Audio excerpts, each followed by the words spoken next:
मामा, देखो चेंज कैसा है। मेरे टाइम में जब मैं ग्रो कर रहा था तो radio was a big thing in the sense कि आप मेरी एज का अंदाजा लगा सकते हो।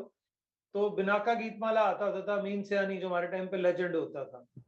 Then came TV, then came colour TV, now laptop, now mobile. I don't know आगे क्या आने वाला है, वर्चुअल रियलिटी वाला। सो सोशल मीडिया की रीच देखिए सर कितनी है, right. So people are now connecting through social media. अगर आप देख रहे हो, लिंक्डइन की एज भी उन्होंने 13 इयर्स कर दी। एंड लिंक्डइन पे आप लोग कितने लोग एक्टिव हो? लिंक्डइन पे आप में से कितने लोगों ने प्रोफाइल रखा हुआ है लिंक्डइन पे? It is extremely helpful, I tell you. मेरे को असाइनमेंट्स मिली है, मैं एक्सिस बैंक के लिए भी ट्रेनिंग करता हूँ, but that came only through LinkedIn profile.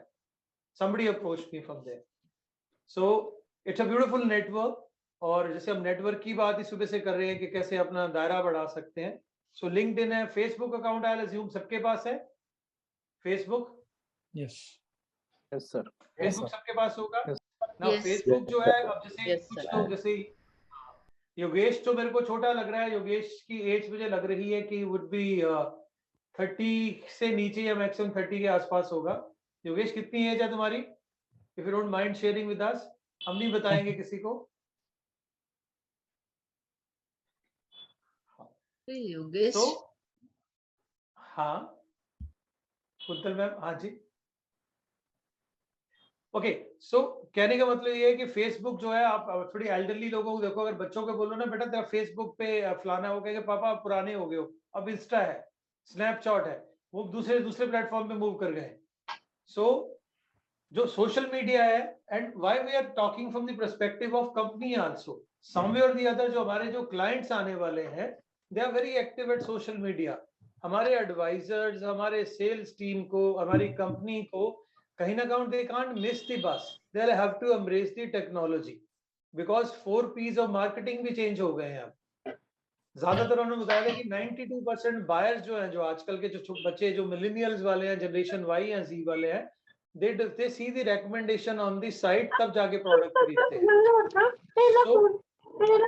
So brand is big, but brand के अलावा लोग जो है अभी उसको, वो जो है एक्सपीरियंस को भी चीज मानना शुरू हो गए हैं, दूसरों की रिकमेंडेशन या रेफरल्स को भी काफी सीरियसली मानते हैं। इंस्टा पे मैंने एक नई वर्ड सीखा है अपने बच्चों से, influencer. So there are certain kids जो वेट लिफ्टिंग करते हैं, जिमिंग कर रहे हैं, या वो रिकमेंड करते हैं डाइट क्या होगी। Certain people are fashion icon, तो उनके अगर लेट से फॉलोअर्स हैं 100K से ऊपर हो गए या उससे ऊपर हो गए, company have started approaching them कि आप हमारा प्रोडक्ट एंडोर्स करो।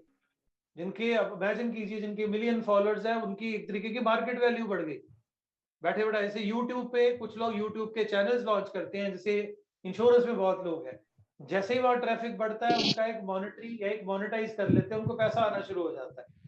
सो crazy time, different time. So we can not miss the bus everywhere. हमें भी कहीं ना कहीं टेक्नोलॉजी एम्ब्रेस करनी पड़ेगी, because this is what it is. And अगर हमें, एक और कारण भी है कि हमें टेक्नोलॉजी एम्ब्रेस करनी पड़ेगी, क्योंकि हम अपने बच्चों के साथ कनेक्ट कर पाएंगे। उनकी दुनिया में क्या हो रहा है वो हमारे, उनको हमारी नहीं परवाह, हमें पता लगता रहेगा कि क्या क्या वो कर रहे हैं। सो टेक्नोलॉजी जो है वो कहीं ना कहीं हमारी लाइफ में, हम इसको इग्नोर नहीं कर सकते। It has become a essential part of our life.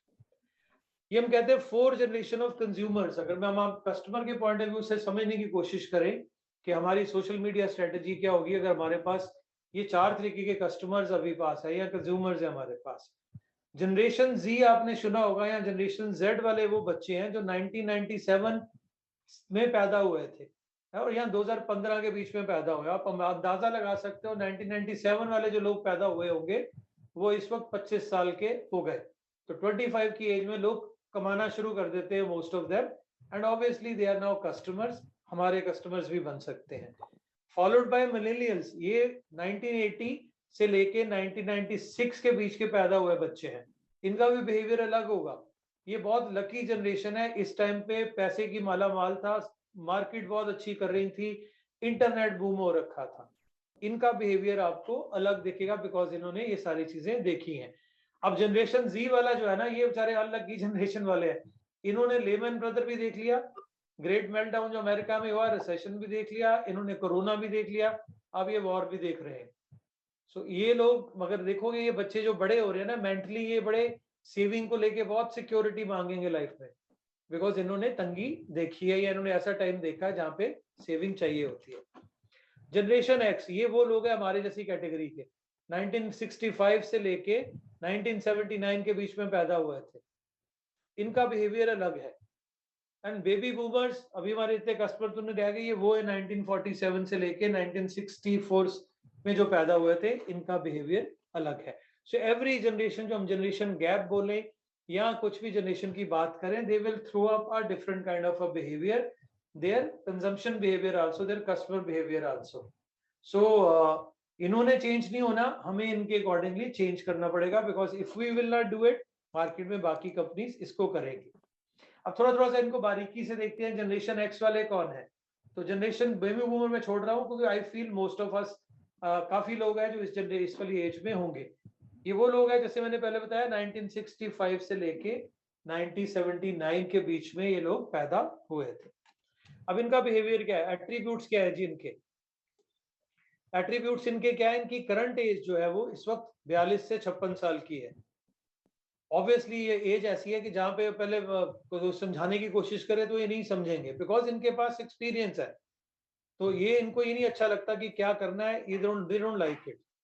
और ये वो जनरेशन है क्योंकि 42 से 56 के बीच में है, तो इनका ज्यादा से ज्यादा सेविंग कहाँ लग रही है, पैसा कहाँ लगा रहे हैं, या ये घर बना रहे हैं, वो रोटी कपड़ा मकान वाली साइड पे इनका